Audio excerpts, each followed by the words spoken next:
আসসালামু আলাইকুম। মুনমুন কিচেনের লাইভ চ্যানেল থেকে আমি মুনমুন আছি আপনাদের সাথে। আজকে আমি আপনাদের মাঝে শেয়ার করব খুব মজাদার টক ঝাল মিষ্টি আমড়ার আচার রেসিপি। আমরা শেষ হয়ে যাওয়ার আগে এই রেসিপিটা একবার হলেও তৈরি করে নিন। আমার ভিডিওটি ভালো লাগলে একটা লাইক দিয়ে দেখা কন্টিনিউ করবেন। তাই আর দেরি না করে চলুন শুরু করা যাক আমাদের আজকের রেসিপি। এখানে আমি কিছু আমড়া নিয়ে নিলাম। এবার একটা পিলারের সাহায্যে আমি আমড়ার খোসাগুলো ফেলে নেব। সাবধানে আমড়ার খোসাগুলো ফেলে নেবেন। আপনারা চাইলে বটির সাহায্যে ফেলে নিতে পারেন।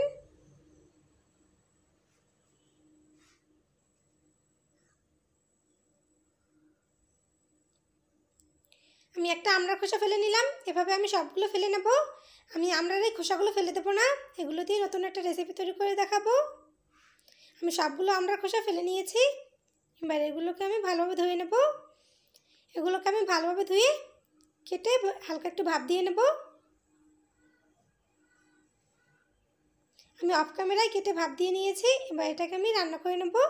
চুলায় একটা প্যান বসিয়ে দিয়ে দেবো পরিমাণ মতো সরিষার তেল, দিয়ে দেবো কিছু রসুন কুচি।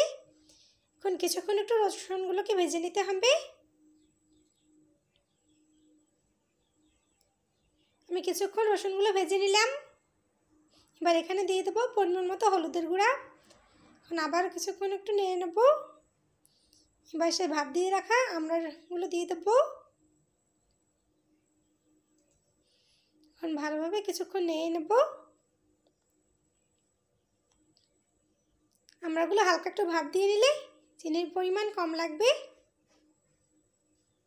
আমি কিছুক্ষণ একটু নেড়ে নিয়েছি। এবার এখানে আমি পরিমাণ মতো চিনি দিয়ে নেব। আমি 1 কাপ চিনি দিয়ে নিলাম। আপনারা আপনাদের পরিমাণ মতো বাড়িয়ে বা কমিয়ে নিতে পারেন। এখন ভালোভাবে আমি নেড়ে চেড়ে নেব। আমি ভালোভাবে নেড়ে চেড়ে নিয়েছি। চিনি থেকেই অনেকটা পানি বের হয়ে যাবে, সেটা দিয়ে আচারটা তৈরি হয়ে যাবে। আমি একটা ঢাকনা দিয়ে ঢেকে দিলাম। ফিরে আসলাম কিছুক্ষণ পর। আমার চিনিটা গলে অনেকটা পানি বের হয়েছে। এখন আবার কিছুক্ষণ একটু ভালোভাবে নেড়ে চেড়ে নেব। এবার এখানে পরিমাণ মতো লবণ আর মরিচের গুঁড়া দিয়ে দিলাম। এখন আবারও ভালোভাবে নেড়ে চেড়ে নেব।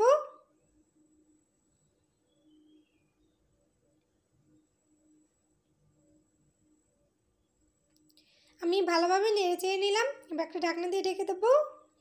ফিরে আসলাম কিছুক্ষণ পর। ঢাকনাটা উঠিয়ে আবারও ভালোভাবে নেড়ে চেড়ে নেব।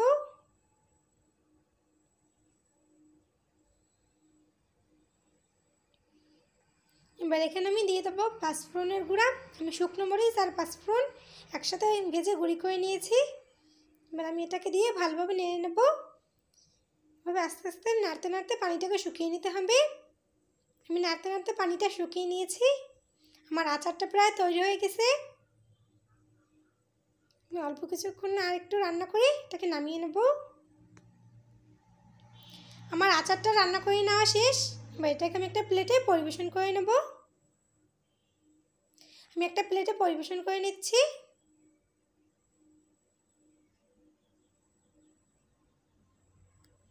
আমি একটা প্লেটে পরিবেশন করে নিলাম। খুব সহজে বানিয়ে নিলাম টক ঝাল মিষ্টি আমড়ার খুব মজাদার এবং লোভনীয় একটি আচার। আমরা শেষ হয়ে যাওয়ার আগে এই রেসিপিটি একবার হলেও তৈরি করে নেবেন।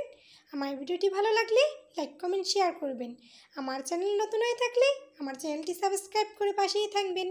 এতক্ষণ আমার সঙ্গে থাকার জন্য আপনাদের সবাইকে অসংখ্য ধন্যবাদ। আসসালামু আলাইকুম।